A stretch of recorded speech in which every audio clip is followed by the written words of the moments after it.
Hello, this is Mindy from the Weekend Gardener, and today I'd like to do a comparison. Now, if you are a seasoned gardener, been gardening for a long time, you kind of have the understanding of what the difference is in a peat pot and a planting disc.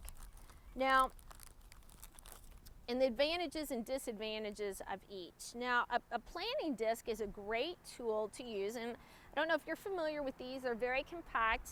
They're actually designed to be used in a particular type of greenhouse flat, but I actually just take them and I use them without the flat. I just make sure I have a container that can hold water, because I'm going to water from the bottom, just like I'm going to do with these.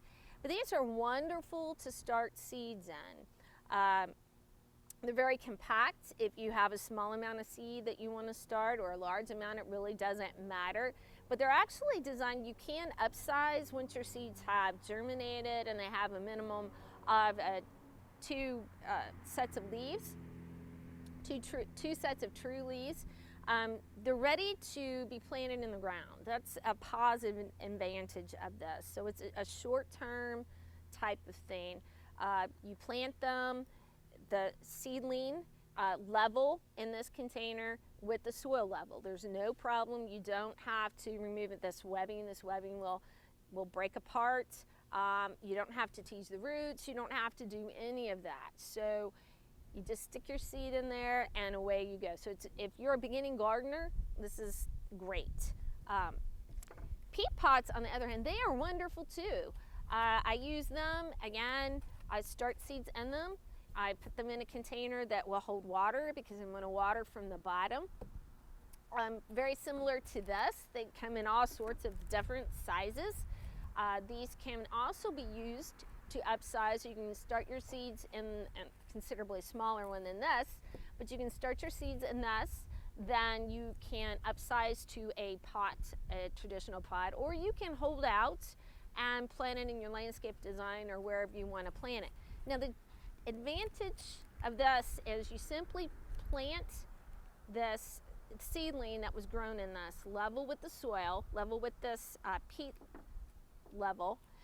But what a lot of people don't know about peat pots is they tend to have a wicking problem. And what I mean by that is everybody knows you need to plant it level with the soil level. And so what a lot of beginning gardeners do is they plant their seeds, and these peat pots, they might loosen this or cut some with a knife, cut through, so it's just a little bit easier for the roots to break through that peat.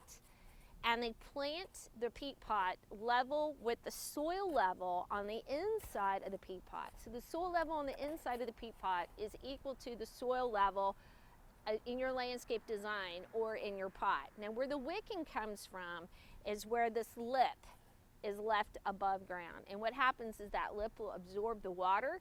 It will actually pull water away from the plant material that was planted inside the pot. So a couple of techniques to deal with that is to make sure that the lip of the pot, the top of the pot, is level with the soil. Or what some people do is they'll just rip that top off, and that way they can make sure that they plant level with the soil level in the pot as the soil level outside the pot. But both of these are wonderful. I would say if you're a beginning gardener, I would go with this. It's very difficult to overwater with this.